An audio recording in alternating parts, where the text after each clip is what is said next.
best podcast in Long Beach, California. This is Tacos and Workouts. What it is.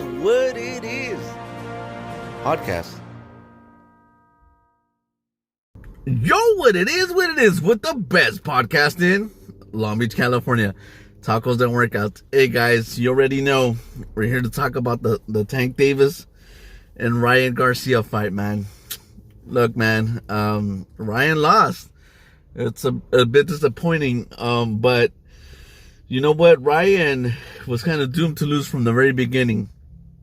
He had the chip stacked against him, but it just shows how much heart Ryan Garcia has and how much confidence he had to go in there and give it all his best. But, you know, he has a lot of heart.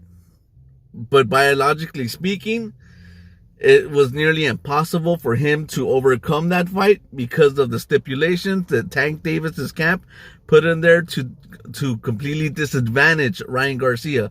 And for you who do not know what I'm talking about, is Tank Davis, they put a rehydration clause in there stating that Ryan Garcia could not exceed a certain amount of poundage. He couldn't gain so many pounds after his weigh-in. So that basically meant that he could not drink water to rehydrate himself to be feeling good enough to actually fight the fight.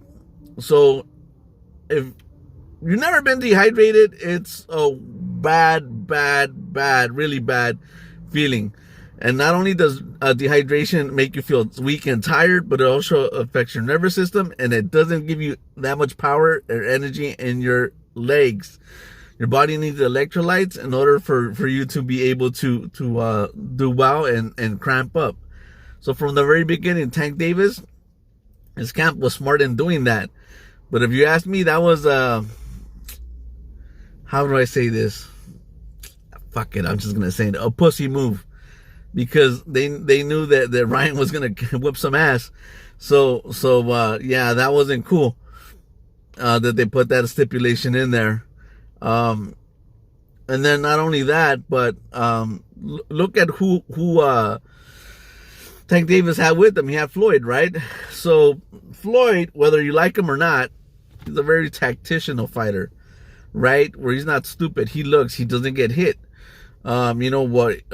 Tank Davis, having that to his arsenal, he knew what he was doing. He knew where he was gonna go, and he knew where to attack. Tank Davis said that they knew that Ryan puts his right hand down sometimes when he gives a punch, and that's the opportunity, and that's what he was going for from the very beginning. Ducking down, getting in close, cutting that reach, right? Ryan did a great job in cutting down the ring, and Ryan actually looked very strong in the first round. It looks like he did some damage, and then in the second round he got caught. He got caught with the left hook, and then he went down on the second round. And I could only imagine how he could feel with that happening to him, since it hasn't happened to him. It happened to him only once before.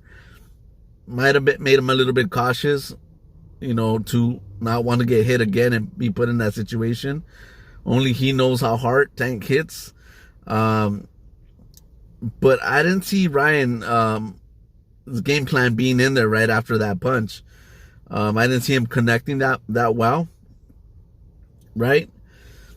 But then again, it has to do a lot with the rehydration clause. And that just goes to show the heart that this guy has to go in there and give it his all, right? Look, I'm going to be honest with you. I just wanted it to be a good fight. And it was what it was, right? At least there was a definitive end to the fight, as opposed to how sometimes when we get like a 12-round fight and then the audience is not happy because, you know what, it was a draw or whatever, right? But for you who do not know how it ended with a body shot. Garcia got hit with the body shot. He went down, and when he got hit, I think in the beginning he tried to like brush it off and not show that he was hurt. Eventually he needed to take a knee. He took a knee to try to recover. They gave him the 6 count, and I think he nodded yes that he was going to get up. And I think he definitely wanted to get up, but then could not get up or did not want to get up. And that was it. That was the end of the fight. Look, man, I think that if this fight would have continued, it would have been bad for him. Very, very bad. I think he would have eventually lost the fight because it didn't look like he had too many answers for what Tank was putting out there. So what does this mean, right? Does this mean he's no longer a good fighter? Does this mean that he sucks? No, man, it doesn't mean anything. Look, man, he was undefeated. Now he has one loss, right? So what? It's not the end of the world. You know, I'm sure people try to have this polished record, right? Like Floyd, what is it, 42-0 or whatever the heck he has. Everybody wants to be undefeated, right?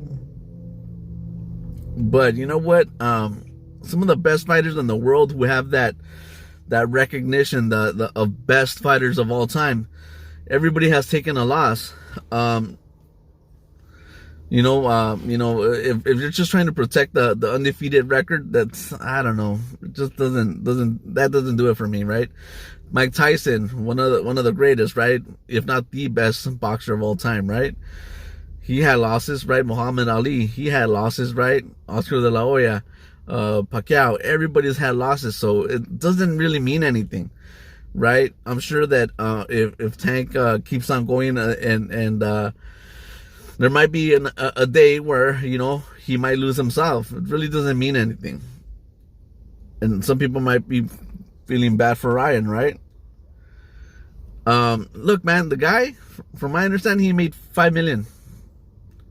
And you know what? That's not a bad thing, man. That's not a bad thing to make $5 million for one night.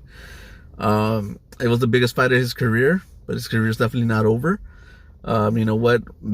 He has a lot of promise. I hope he does great things. He goes on and keeps on doing what he's doing, man. It sucks that this night it wasn't too favorable for him. But you know what? It's not the end of the world, man.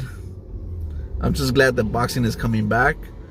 But we want to see good fights, and we want to see knockouts, and we got one here. Maybe not preferably how I would have wanted for it to go down, but hey, it was definitive, to say the least. All right, man, that's it for this episode. Don't forget to subscribe to the channel, like the channel, right? Share the channel, and subscribe to the best podcast in Long Beach, California.